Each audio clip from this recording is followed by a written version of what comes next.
We've tested some interesting cars in the past, like this Aston Martin Vantage. Here's the new Corvette we did a video on.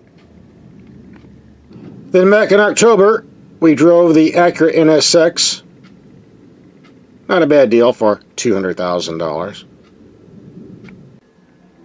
But very few of these expensive cars we've driven are very practical until we got one this week. This is the 2016 Jaguar XJL. I was told all the specs for the 2016 will be carried over for the 2017 model year. If I'm wrong, we'll find out soon enough. I like this vehicle not only because it's a high-end car, it's also a practical car. Although, as you can see, a bit on the long side, very long. Most of the four-door sedans I test claim to be 5-seaters, and they're lying. You can't sit 3 people in the rear on most of these sedans. In this case, it's definitely true.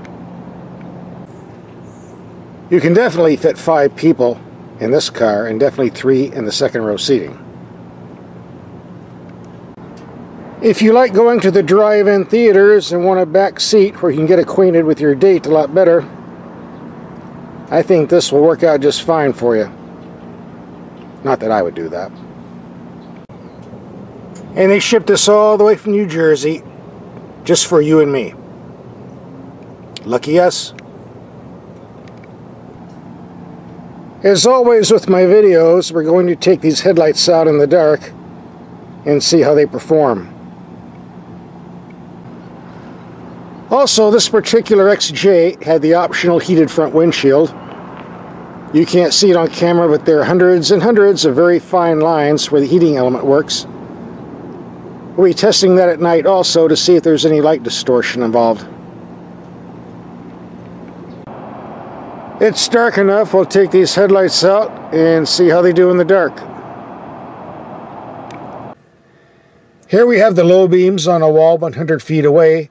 The light is rather bright, but as you can see, the cutoff is very low. About 1 foot to 1.5 feet. That's a pretty steep cutoff. Now we go to the brights. More than adequate. Here we have the lights on a building 300 feet away with high beam, but you go to low beam, doesn't reach out very far. Low beams are adequate for city driving, but on the freeway or backcountry roads where there's wildlife, you're going to have to keep these brights on as much as possible. If you drive on roads where there are tight corners, I've noticed these lights swivel with the steering wheel. Apparently we have side lights for cornering too.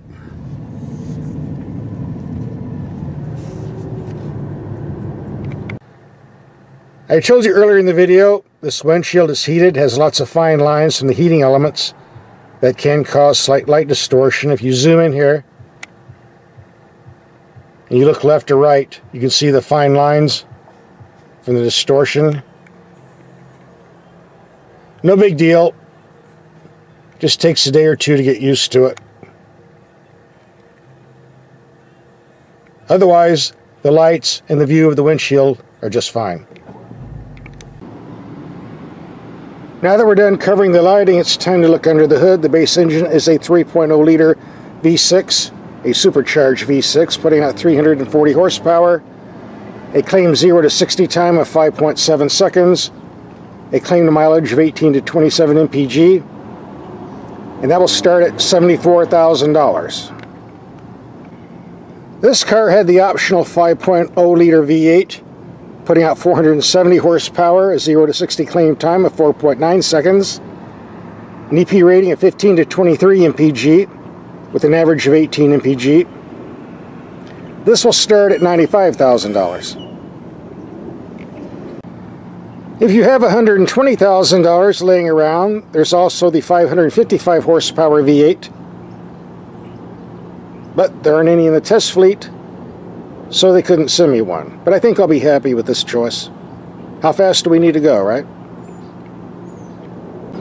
On a Jaguar, what's under the hood is only part of the story. It's these nice plush interiors that are just as important, so we'll pop in here and take a peek. There's lots of nice leather and wood in here. At least I think the wood is real.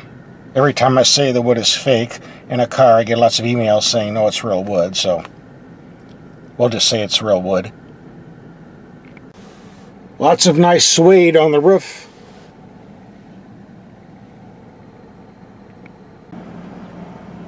Definitely nicer looking than what we get on a lot of the German cars that have interiors like taxi cabs. And for the rear seat customers, you have your own climate control system back here. We get a nice gauge cluster, but if you don't like it, just put it in the sport mode. And it looks like this. An improvement, I think. The glove box is electric. If your battery goes dead and you need to get in to get your wallet and your cell phone, I'm told there's a manual way to do this, although I haven't looked yet. I hope there is. By the way, the glove box isn't that large, so you might want to take the owner's manual out and stick it in the door like I did. The center console, medium-sized. It will do. Behind the secret slots, 2 large cup holders. This is the shifter for the 8-speed automatic transmission when you start the car. It rises, and when you turn the car off, it lowers. I'm not sure what the purpose of this is for. I would think it'd be better just to leave it in the up position all the time, and I'm wondering if you have your cup of coffee here in the cup holder and spill it down this hole, do you think it's going to come back up again? I don't know. But that's the way it is, and it is fun to look at and impress your friends.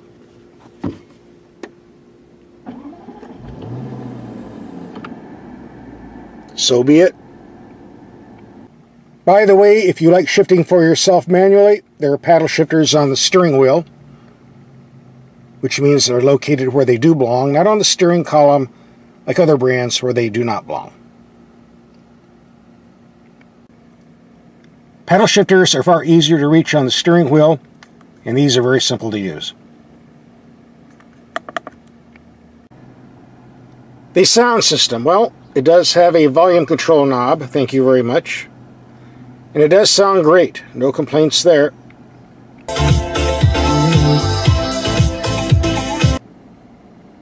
My only beef, aside from the volume knob, there's a lot of finger touch going on. Hard enough to do when you're sitting still, but when you're driving, it's kind of a pain. You'll get used to it.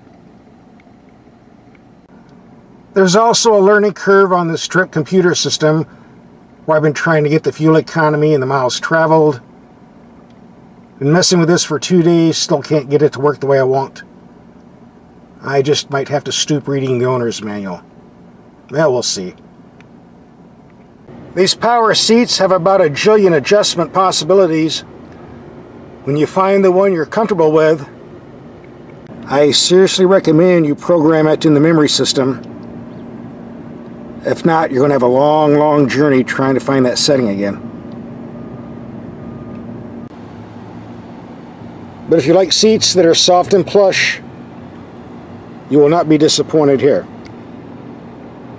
I only had one complaint I'm going to show you now. Underneath the door, these are the widest rocker panels I've ever seen on a car. Every time you step out of the vehicle, your pant legs are rubbing all over the place, which wouldn't be a problem except for this little shelf down here. We'll zoom in. It was raining yesterday, and all along this shelf, gobs of mud and some road tar, which has now been rubbing off on my pants.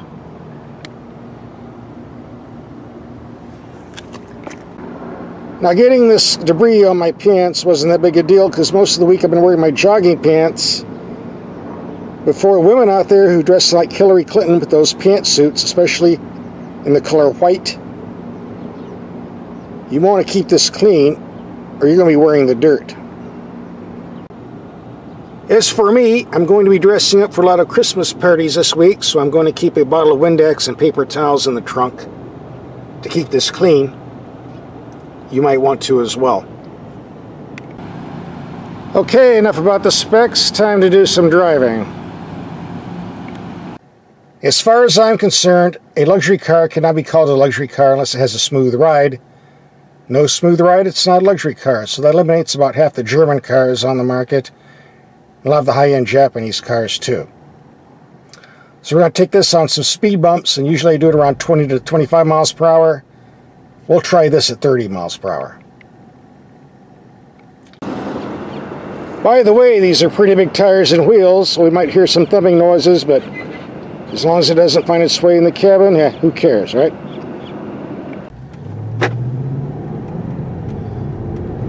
Here comes bump number 1.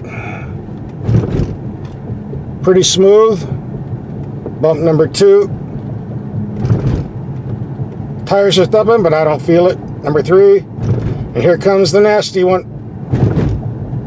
Not much difference. And here's a real nasty one around the corner. Hang on. Pretty smooth too. The power steering doesn't have as much feel as I would like, but it's certainly responsive, so I'm not complaining. We'll take it on a little spin in our turning circle.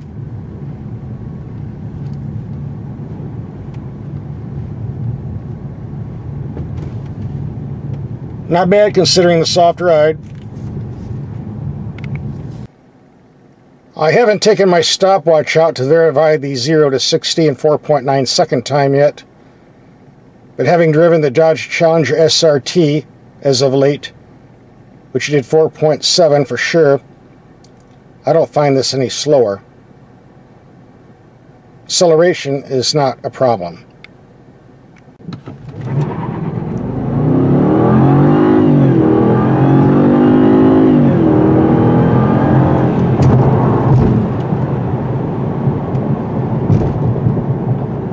And these brakes are perfect.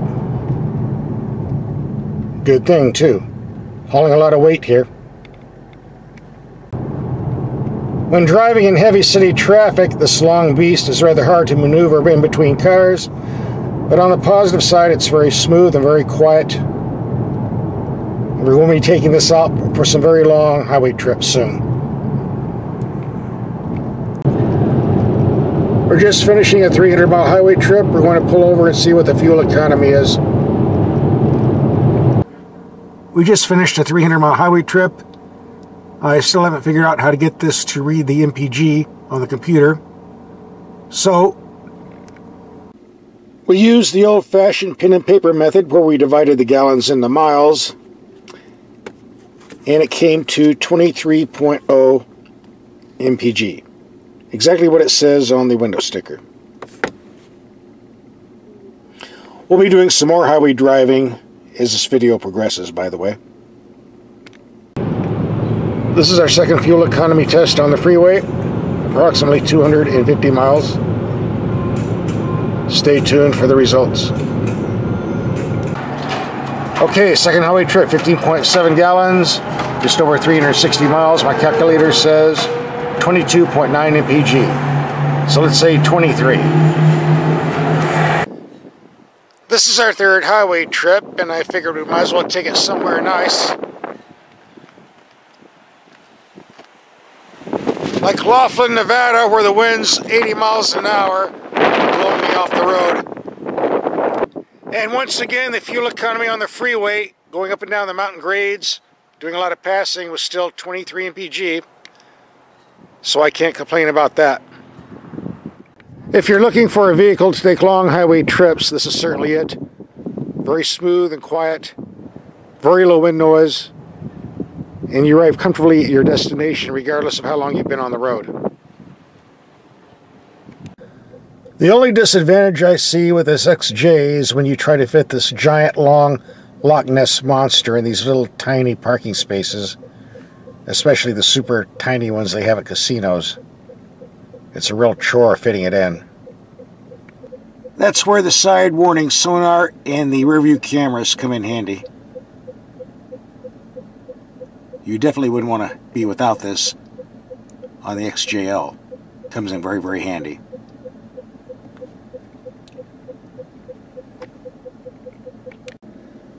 Another feature this Jaguar has, which you may or may not like, is the on-off system that shuts the engine off if you're idling more than 30 seconds. It's done to save fuel. Like if you can afford a car like this, you're going to worry about the cost of fuel. It can be disconnected by simply pushing this eco button, and that will ensure that the engine stays on as long as the ignition is on, which is the way I like it. I finally got this trip odometer to pull up. We did 260 miles, going from 4,000 feet elevation to 2,000 feet, and got 25.2 mpg. I think that's the best we're going to see on this vehicle, and I'm certainly not complaining. That's more than adequate considering the horsepower output. I also might point out this Jag has one of the most accurate gas gauges I've ever used in a vehicle. The reading shows the exact gallons in the tank right on the dot. Something you don't see on most vehicles nowadays. They sure got this one right. We're wrapping up the test, and here's my take on the Jaguar XJL.